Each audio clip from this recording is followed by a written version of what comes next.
അല്ല, അതായത് ഈ പറയുന്ന എന്താ പറയുക ചങ്ങാതിൻ്റെ സുജിദാസ് അദ്ദേഹവുമായി സംസാരിച്ച 3 കോൾസാണ് ഞാൻ നിങ്ങൾക്ക് പുറത്തുവിട്ടത്.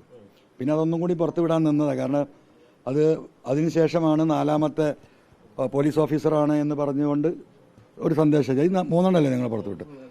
അത് പുറമെ കൂടാതെ ഞാൻ പുറത്തുവിടാത്തൊരു സന്ദേശം ഉണ്ടായിരുന്നു. അതിൽ കാര്യമായിട്ടൊന്നുമില്ല, അദ്ദേഹം കാല് പിടിക്കൽ മാത്രമാണ്. അപ്പോൾ അത് കേട്ട് നിങ്ങൾ ബോറടിക്കണ്ടെന്ന് വെച്ചിട്ട് ആ സമയത്ത് വിടാതിരുന്നത് അതുകൂടി അദ്ദേഹത്തിന് കൊടുത്തിട്ടുണ്ട്. ഇന്ന് ഹാജരാക്കിയിട്ടുണ്ട്. ഇന്ന് പ്രധാനമായിട്ടും ഞാൻ ഹാജരാക്കിയ ഒരു തെളിവ്, ഞാൻ ഇന്നലെ നിങ്ങളിവിടെ FIR വായിച്ചല്ലോ, ഒരു സ്വർണ്ണക്കേസുമായി ബന്ധപ്പെട്ടിട്ട് 7.5 കിലോ സ്വർണം പിടിച്ചിട്ട് അത് പൂർണ്ണമായിട്ടും വിഴുങ്ങിയിരിക്കുകയാണ് ഒരു സ്ത്രീയിൽ നിന്ന്.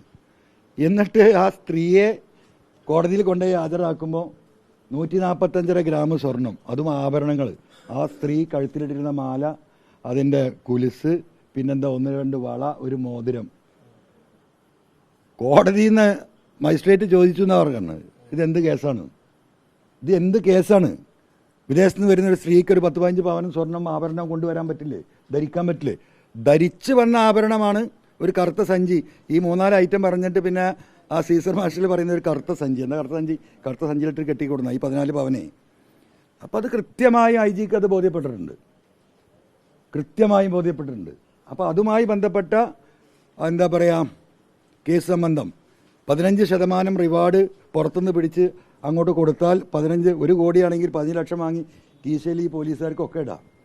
അതൊക്കെ ഒഴിവാക്കിയിട്ട് ദേശസ്നേഹം, രാജ്യസ്നേഹം ഒന്നും വേണ്ട. പെരുങ്കല്ലിൻ്റെ അടുത്ത് കൊണ്ടുപോയി ഇത് ഉരുക്കി ആവശ്യമില്ല പോക്കറ്റിലിട്ടിട്ട് കോടതിയിൽ കൊണ്ടുപോയി കൊടുക്കുന്ന ഈ ഇടപാട്, ഇതിന് പോലീസൊന്നും വേണ്ട. ഈ നാട്ടിലെ സാധാരണ മനുഷ്യർക്ക് മനസ്സിലാവും. തെറ്റാണ്. ഏത് ഏജൻസിയാണെങ്കിലും കിട്ടും. കാരണം എയർപോർട്ടിൻ്റെ പുറത്തുനിന്ന് പിടിച്ചു. ഇതൊക്കെ ഞാൻ അന്വേഷിച്ചിട്ടാണ് പറയുന്നത്. ആ പറഞ്ഞ നിയമച്ചൻ ഒരു പക്ഷേ അദ്ദേഹത്തിൻ്റെ തെറ്റിദ്ധാരണയാകാം, അറിവില്ലായ്മയാകാം.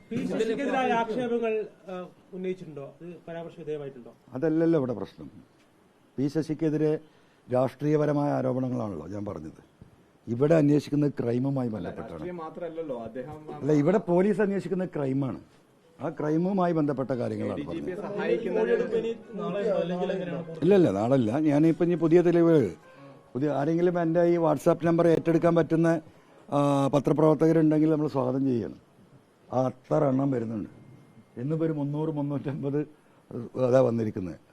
കാരണം അത് ഇനി പരിശോധിക്കാൻ ഇതേപോലെ ഒരു വേറെ സംവിധാനം ഉണ്ടാക്കേണ്ടി വരും നാളെ തൊട്ട്. അതിലെ ആലോചനയിലാണ്. അത്ര പരാതികൾ വരും. ഉന്നയിച്ച പരാതിയിൽ പാർട്ടിക്ക് ഉത്തരവാദിത്തമില്ല എന്നാണ് PB അംഗം A. വിജയരാഘവൻ പറഞ്ഞു. ഒപ്പം തന്നെ മന്ത്രി പറയുന്നു, എന്തുന്നയിച്ച താങ്കൾ ഉന്നയിച്ച ആരോപണങ്ങളിൽ പാർട്ടിക്ക് ഉത്തരവാദിത്തമില്ല. ആർക്കും ഈ ADGP പാർട്ടി എങ്ങനെ ഉത്തരവാദിത്തം ഏറ്റെടുക്കുക? പാർട്ടി അല്ലല്ലോ പറഞ്ഞത്, പാർട്ടിയിലൊരു പ്രവർത്തകനല്ലല്ലോ. പാർട്ടി എന്ന് പറയുന്ന സംസ്ഥാന കമ്മിറ്റി, ജില്ലാ കമ്മിറ്റിയൊക്കെ പറയുകയാണെങ്കിൽ പാർട്ടിക്ക് ഉത്തരവാദിത്തം ഉണ്ടാവും. പാർട്ടി സെക്രട്ടറിമാർ പറയുകയാണെങ്കിൽ ഉത്തരവാദിത്തം ഉണ്ടാവും. ഒരു അനുഭാവിയായ ഞാൻ പറയുമ്പോൾ പാർട്ടിക്ക് അതിൻ്റെ ഉത്തരവാദിത്തം ഉണ്ടെന്ന് പറയാൻ പറ്റുമോ? നടക്കൂലല്ലോ. അത് ശരിയല്ല അദ്ദേഹം പറഞ്ഞു.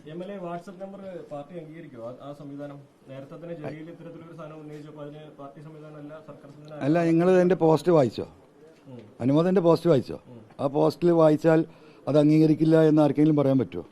ഞാനെന്താ പറഞ്ഞ്, കേരളത്തിലെ പോലീസിൽ പുഴുക്കുത്തുകളുണ്ട് എന്ന് ബഹുമാനപ്പെട്ട മുഖ്യമന്ത്രിയുടെ സ്റ്റേറ്റ്മെൻറ്റിനെ ബേസ് ചെയ്തുകൊണ്ടാണ് ഈ നമ്പർ വെക്കുന്നത്.